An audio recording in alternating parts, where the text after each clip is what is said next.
Good morning, people. How are you doing? Today is the 9th day of December 2024. It is about 8:30 in the morning on a Monday, day after the fall of Syria. We're going to talk about Syria. I was making a video on Fauci, and I will continue to make that. I'll finish making that, and I will post that tomorrow. Because after this, then I got stuff to do around the house and doctor stuff. And then at 5 today, we're doing an additional Twitter Spaces to talk about Syria and what's happening with Syria. I wrote 2 articles. I posted them on my website this morning. I'm going to talk about them now. And then tomorrow we'll get back into Fauci. Turns out Assad is supposedly, according to sources in the Kremlin, Assad and his family are safe in Russia. Why he hasn't spoken at this point, don't know. I will tell you this, though. If the sources in Russia turn out to be bullshit, as the case is often to be, then obviously they wouldn't want it to be made known that they wiped out Assad and his family, because that would kick off a massive fucking uprising in Syria, and of course the rest of the Islamic world might follow. That might be a bit too much, a bridge too far. But for right now, according to Sputnik, RT, and another one, don't know, Sputnik, RT, and Ria Novosti, Assad and his family are safe in Russia someplace. They have been given asylum. I guess what happened was this. It was brought to his attention that his prime minister, who has already gone on record saying, "We love the new terrorist overlords," he was not on, didn't have Bashar al-Assad's back or the people of Syria's back, for that matter, and apparently neither did the military leadership. That's one thing we do. We like to buy off the military leadership. We did that in places like, obviously, Pakistan and others, but we buy off the military leadership, and the folks who are leading countries that we want to overthrow, once we can access them and buy them off, the military leadership, they understand that it's, either they get stabbed in the rectum with a knife like Muammar Gaddafi, or they get hung badly like Saddam Hussein, or they are allowed to flee the country, which is what apparently Assad and his family did, rather than to meet the fate that befell the royal family in Russia all those years ago.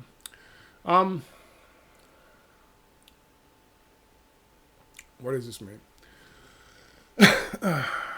Well, it's a very interesting dynamic, especially at this time, especially when they had to back out of fucking Lebanon and Israel wanted some kind of victory.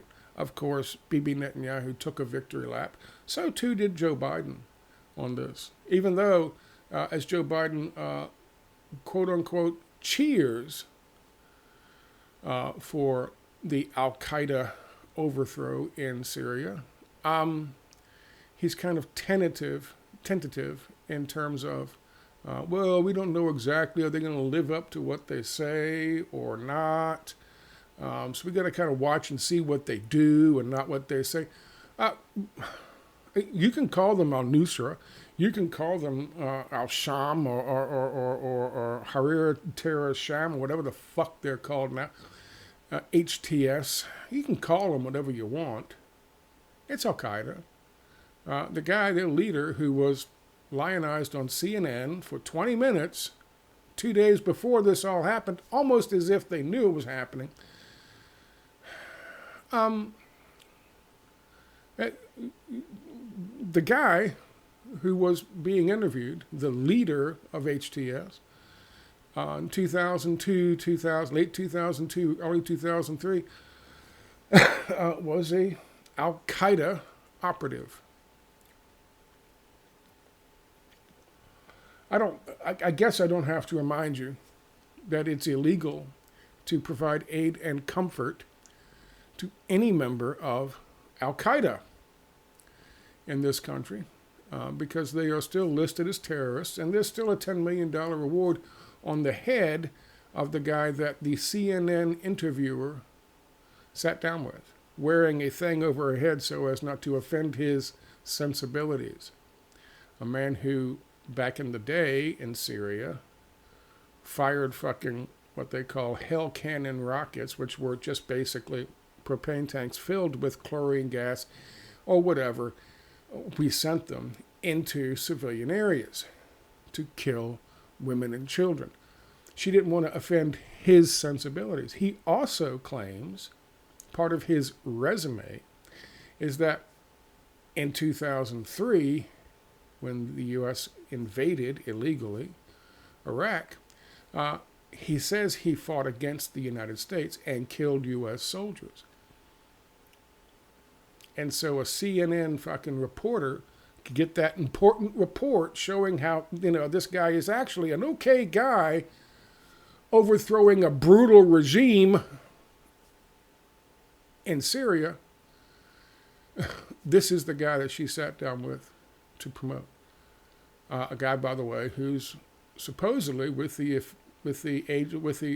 organization, the terrorist group that killed 3,000 people on September 11th, 2001. By all rights, what she should have done was, after they sat down, whipped out a fucking .45 caliber pistol from under her skirt and blown his fucking head off. That's what she should have done. That's what an American would do if they were faced with a leader of Al-Qaeda. But now, in this absurd, fucking bizarro world we live in, we have Joe Biden literally cheering for Al-Qaeda's efforts in Syria.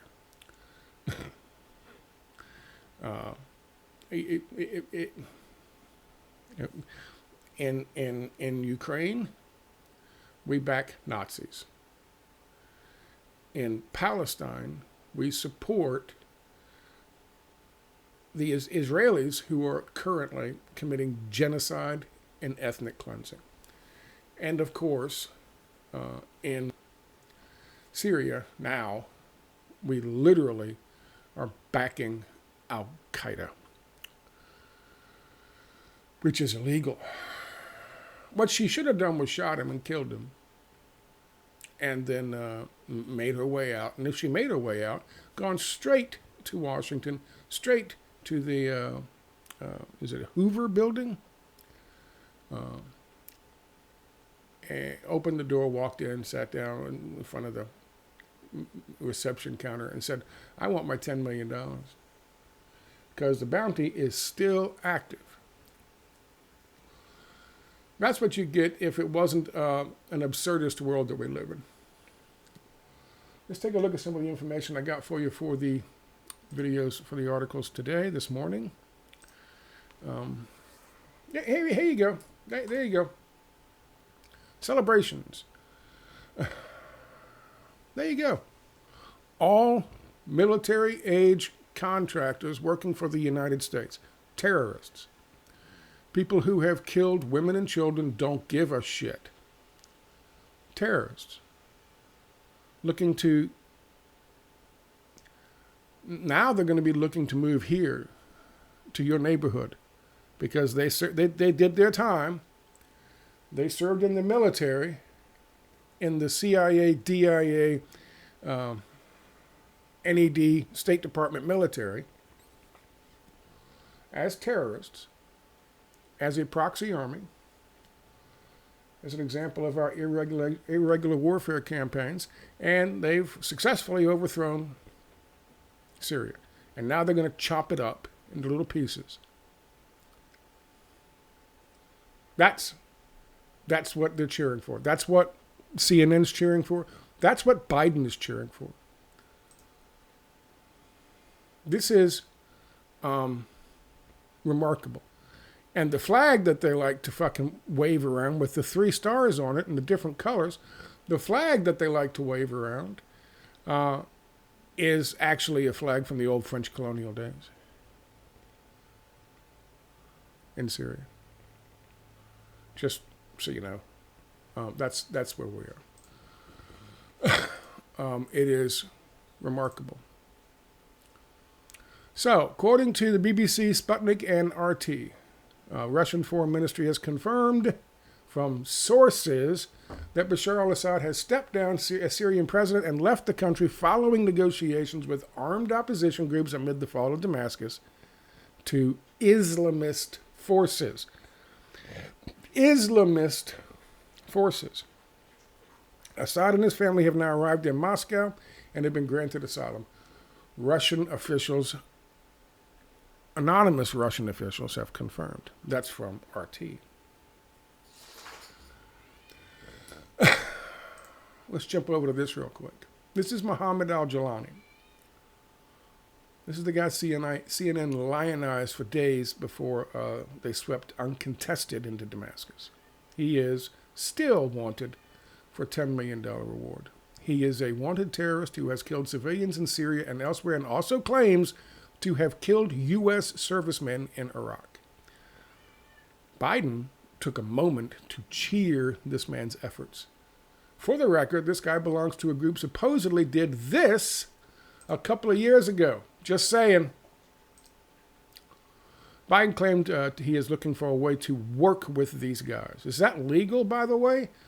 Not according to USC 2339B, the Anti-Terrorism Act, which makes it unlawful within the United States for any person who is subject to the jurisdiction of the United States anywhere to knowingly provide material support to a foreign terrorist organization that has been designated by the Secretary of State. That comes from the Department of Justice. Check my fucking links. It's also called the Anti-Terrorism and Effective Death Penalty Act of 1996. Notice the penalty for that one's kind of stiff, almost like they used to think providing aid and comfort to terrorists was really a kind of bad thing to do. But today, let's take a look at the gaslighting we're getting from the paper of record, the New York Times. Quote, excuse me. For President Biden, the fall of Syria's tyrant on Sunday he's elected. He's an elected official. Was a moment to cheer what he called a fundamental act of justice and to claim a measure of credit for his own policy. But it also presented Mr. Biden with a fundamental challenge late in his presidency. How does the United States make friends with the newly emerging forces taking control in Syria when it has deemed them terrorists? And should it? They haven't deemed them terrorists. They are terrorists. The main rebel faction that toppled President Bashar al-Assad is a group called Hayat Tahrir al-Sham, which was once an affiliate of al-Qaeda. No, it wasn't an affiliate of al-Qaeda. It was al-Qaeda. It was al-Qaeda rebranded because they were trying to do something else and because we were supporting their efforts in Syria. So it wasn't so good, didn't look so good on paper that we were supporting al-Qaeda, so they changed it to Hayat Tahrir al-Sham. Continuing, make no mistake, some of the rebel groups that took down Assad have their own grim record of terrorism and human rights abuses, Biden said on Sunday. We've taken note of statements by the leaders of these rebel groups in recent days, and they're saying the right things now. But as they take on greater responsibility, we will assess not just their words, but their actions.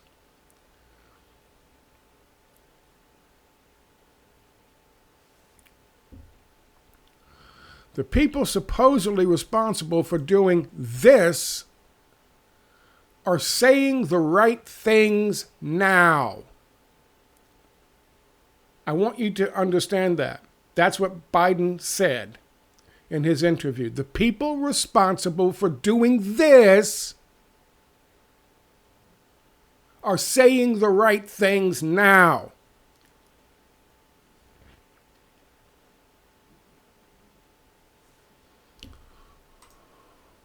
I remind you, I'll get back to that, but I'll remind you,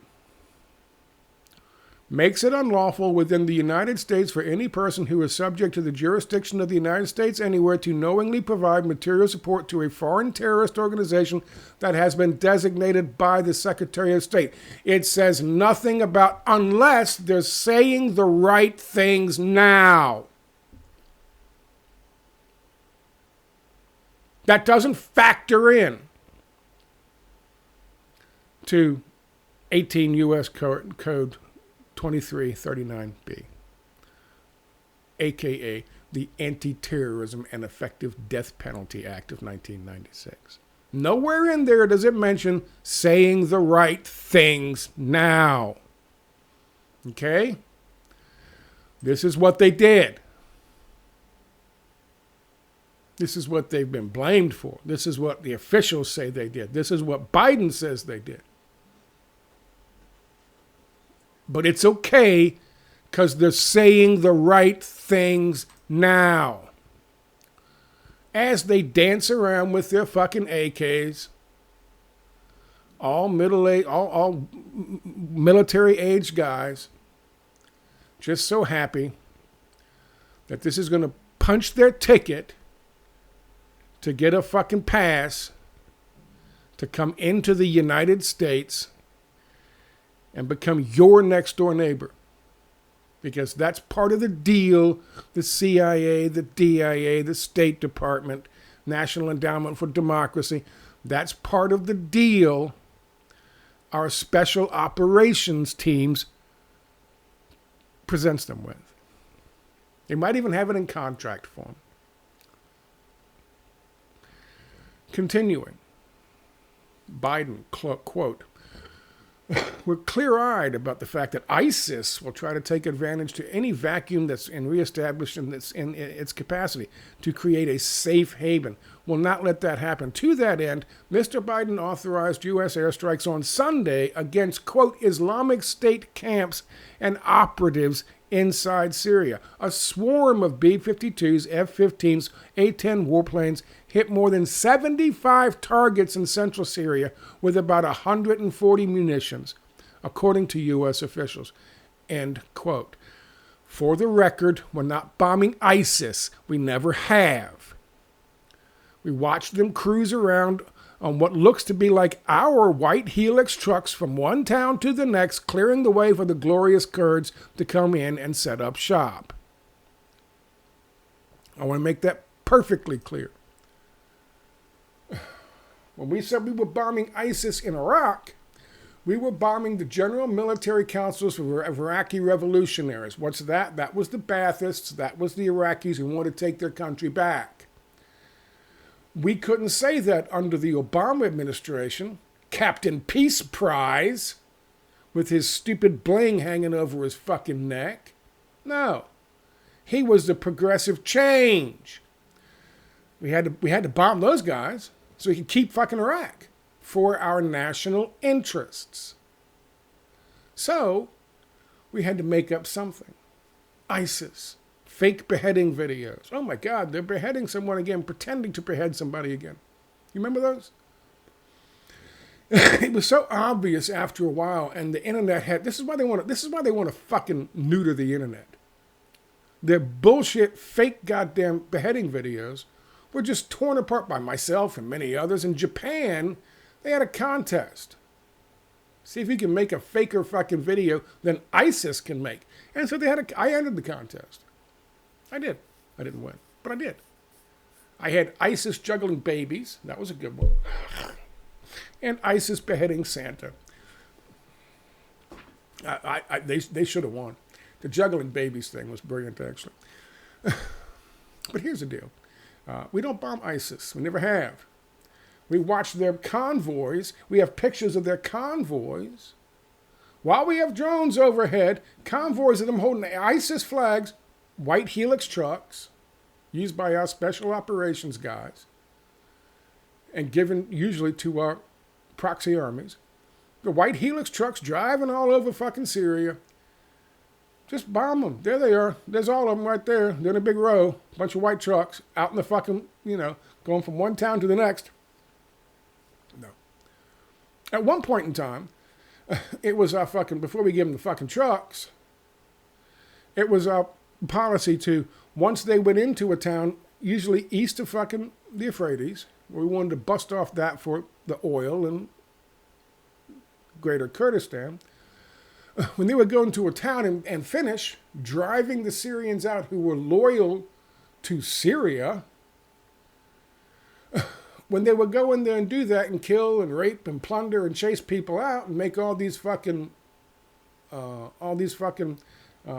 refugees who ended up in Turkey, by the way, when they would do that, then in came the glorious Kurds and the Syrian Democratic Forces, which are, by the way, just more of the same. Takfaris, Wahhabists, Salafists from fucking Saudi Arabia and other fucking mercenaries. They would come surround the town and go, "You gotta get out." And so then we'd roll up fucking buses.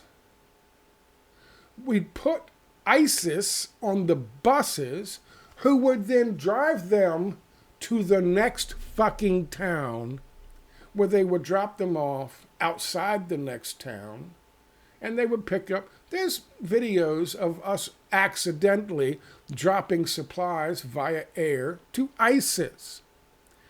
We don't bomb ISIS. We are ISIS. They're our contractors. Like here. Here you go. Here you go. Here you go. They're our contractors. That's what Hillary Clinton called soft power. We came, we saw, he died. We don't kill them. We hire them. And then when their 5 years is done, we bring them into the United States and give them jobs with big businesses. That's what we do with them. We don't kill them. So, who the fuck did we bomb? I'll tell you who we bombed. We bombed Syrians who are opposed to being ruled by ISIS, Al-Qaeda, Al-Nusra, and HTS. Syrians who want their country back. That's who we bombed. We used the United States military. We used the United States Air Force in support of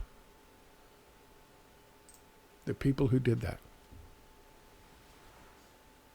Supposedly, the people who did that. You with me so far? Is the absurdism starting to fucking... Are you seeing it?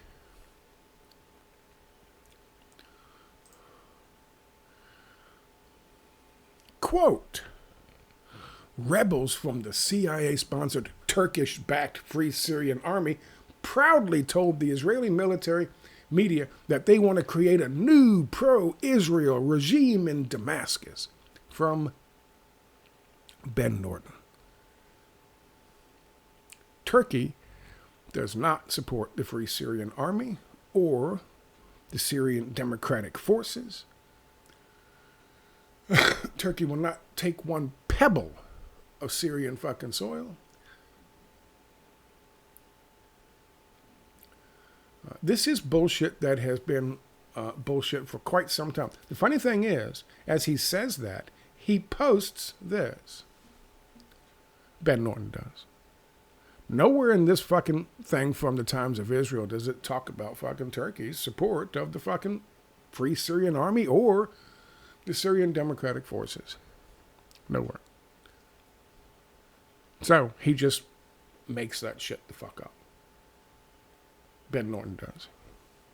You ask yourself, Why? I'll tell you exactly why. I'll tell you exactly why. Because the next chunk of free nations they need to bust off for the Greater Kurdistan Project is Turkey. Now that Assad is gone, now that any kind of opposition to glorious Israel and the glorious Kurds is gone in Syria, obviously next on the chopping block is Turkey. Turkey and, of course, Iran. And that's the four. There's four pieces that they need of other countries to make Greater Kurdistan. A piece of Turkey, a piece of Iran, a piece of Iraq, and a piece of Syria. And then married up next to Greater Kurdistan will be Greater Israel. Israel will take the rest. That's why the terrorists who are backed by Israel and backed by the United States say, yes, please, oh, glorious Israel, we'll be your friend. You can come in here and you can keep your military on Syrian soil all you like. And then eventually the terrorists go off, and then Syria is a land without a government. Oh no, what will Greater Israel do? Greater Israel will have to fill the void. They'll have to just take all of the Golan Heights and that chunk of fucking Syria that's left. That was for the Syrian people. Then they can make all kinds of profits. The glorious fucking Zionists. From the river to the river. Not the river to the sea. Not the Jordanian River to the Mediterranean Sea. No, no, no. The river, Euphrates, to the river, the Nile. Of course, Netanyahu was patting himself on the back, telling the fucking Israeli people, look at what I'm providing for you. You don't want to get rid of me. You don't want to prosecute me for what I've done. I'm making Israel big and proud and greater Israel. We're going to be strong. We're going to actually have land that has oil on it. The chosen people of God are the only ones in the entire Middle East whose land has no fucking valuable resources on it. Chosen by God. God said that land is theirs. Really? Do you have him do you have a message from him? Can we call him? Can we text him? Can we Zoom? Can we Zoom with him? Chat with him? See what he says about that? No, of course not. But it's written in an old piece of paper.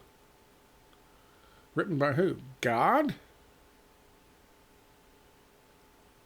His lawyers?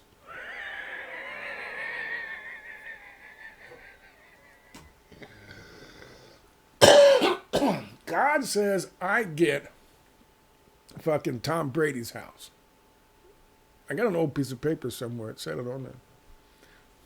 Get Tom Brady out. Leave the furniture. Because I can't afford the furniture.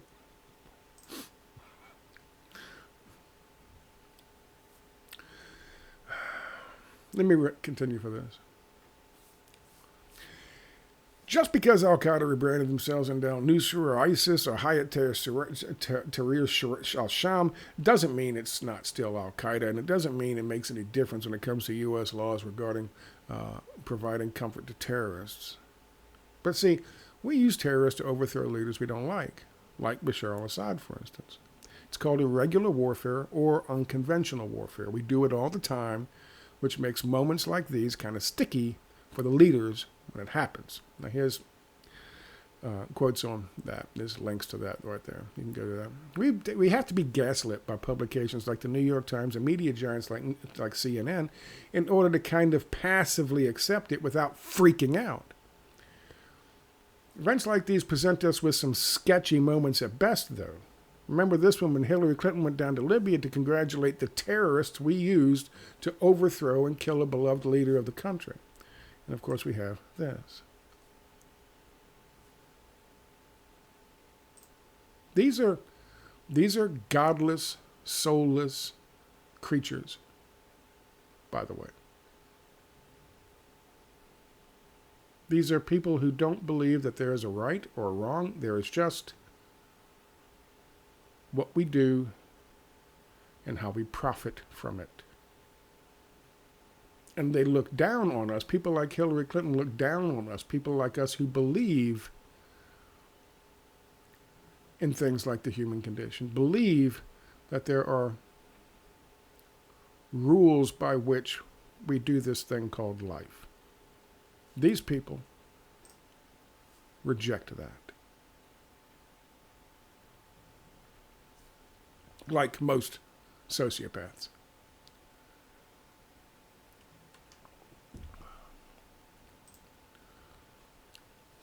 These terrorists are our contractors. In the same way any Department of Defense contractors are. Like EcoHealth Alliance, for instance. You know, the guys who took the novel coronaviruses, added furin cleavage sites, and made SARS-CoV-2 back in mid-2019, right before Event 201. Does that ring any bells for you? We have been conditioned to accept these terrorists as our heroes since Reagan famously said the Contra-terrorists were, quote, the moral equivalent of our founding fathers. He said, we are all Contras. But that doesn't excuse it. It doesn't make it feel any better when those corporate raiders unleash the worst humans on the planet to rape and plunder and torture and kill on behalf of our, quote, national interests. And what are our national interests? Wall Street.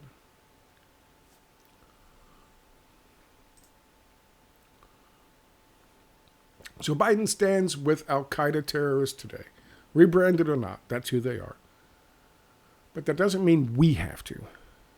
In Ukraine, we stand with Nazis. Literal Nazis. I misspelled that. In Palestine, we stand with Messianic Zionists during their ethnic cleansing operations. And back home, we mandated untested mRNA experimental gene therapy treatments in little children just so they can go to school and see their friends. And now in Libya, we actually back Al-Qaeda terrorists overthrowing their beloved leader. And today, we watch Grandpa Joe literally contemplate just how friendly he should get with the people who, according to him, did that.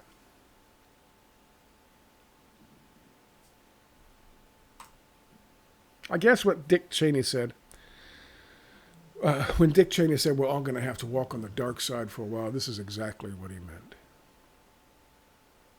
And he would know, because he's actually the one who did 9/11 for the record. It's a dark day in Syria. It's a dark day for humans everywhere. Even Ben Norton.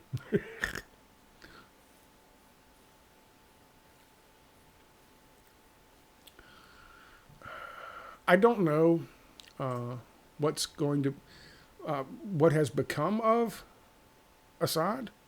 I know that they would create some kind of, they would go through extreme lengths to create some kind of story. That he's alive and well and his family's fine if they were actually slaughtered. Because they know for a fact. If it turns out they did to him what they did to Moise down in fucking Haiti,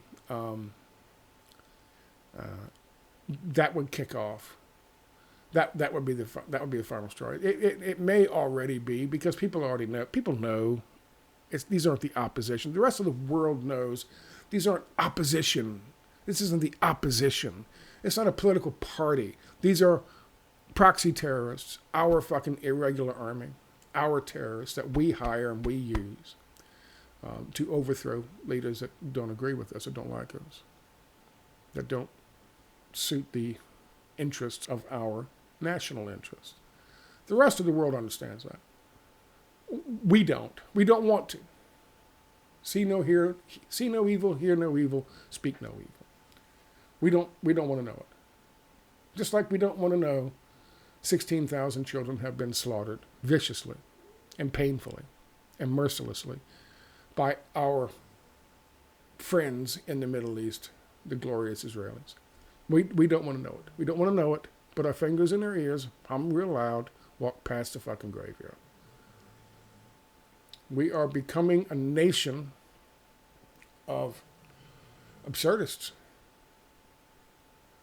The world that we thought, the position that we thought, the world that we thought doesn't exist, and the position that we thought we held in that world, that fucking shining city on the hill, we are Sodom and Gomorrah. We are. And it's only a matter of time before we turn and look back. It's only a matter of time. And this is what happens when you run a country for corporations, by corporations, of corporations. Corporations, by their own fucking internal demands, by the definition of what a corporation is, does not give a shit about the world around it and how it fucking harms it. It only cares about profits and making more next quarter than you did this quarter. And ruthless aggression is the only fucking beatitude. That's it. And so what do you expect your country, your government to look like when it is made up of nothing but these upper level corporate fucking sociopaths in service to higher level corporate sociopaths? What do you expect it to be? What do you expect it to do? The problem is all of this gaslighting, CNN's thing, the New York Times thing, Ben Norton's thing, all of this gaslighting, they are doing their level best to turn you into them, to erase the better angels of your nature. And I have often written about this and talked about this. This goes back to the Lewis Powell memo of 1971. If you look at it, if you read it, if you read even if you read any review of it or understanding of it, the first thing you will notice is that the problem is, according to Lewis Powell, the problem is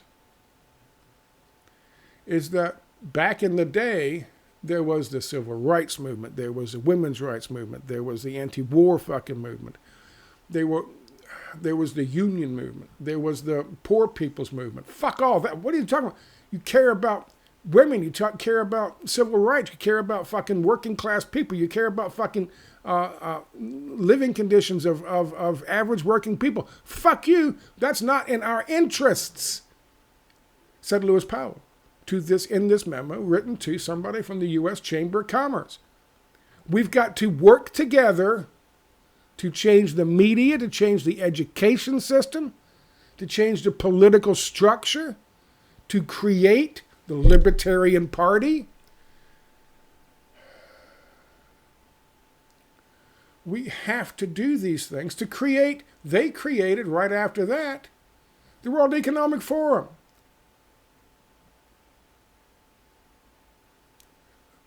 Their problem was the better angels of our nature were winning.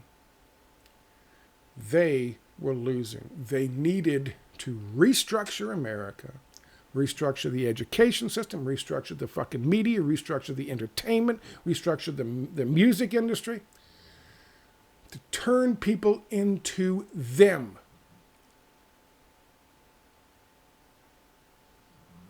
That was the best way to combat the better angels of our nature. And now here we are, all these years later. Some of us are still banging our fucking hearts against this wall. Some of us are still tilting at windmills. Some of us,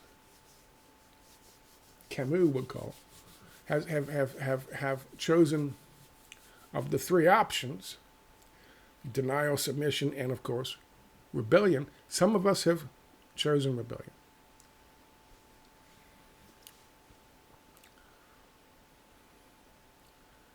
The only reason that this is bizarre world, the only reason that our world, we look around and it is absurdist, there is a fucking better way. It is laid out. It is laid out in the Beatitudes. It is laid out in the Quran. There is a better way. It is laid out in the works of civil rights activists and leaders from decades ago. There is a better fucking way. We are just losing focus in the dark. We are losing our way in the dark. We are allowing these people to succeed in turning us into fucking soulless corporate fucking sociopaths. A nation of soulless corporate fucking sociopaths. And some of us are pushing back, and will continue to push back, and will always push back, because that is what rebellion is.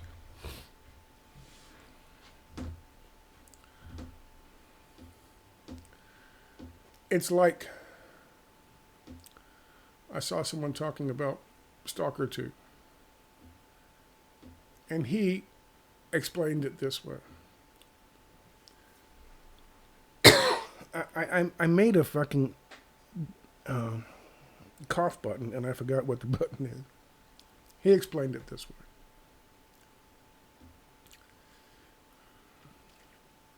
The act of rebellion in terms of Camus' philosophy, and I'm not a philosopher, but the act of rebellion is best described as looking for a radio station in a sea of static when you know you're not going to find it, and not giving up, not succumbing to the dread, not giving in, becoming the fucking corporatist, soulless corporatist fucking sociopath like the rest, like Ben Norton apparently is doing. Not selling out, but continuing to look, continuing to find, because you know somewhere in that sea of fucking static, there is beautiful music. There is the word that has driven us, that has made us, that took us up out of the fucking sludge. It is still there. It will always be there. It's just hard to find. Don't stop looking for it. That's my philosophy. It's always been my philosophy. Since I started up my first fucking website in 2007, it's always been my philosophy. It always will be my philosophy. Didn't know.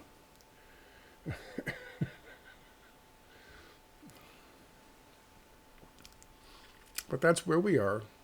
Don't give up. Don't lose hope. Don't lose faith.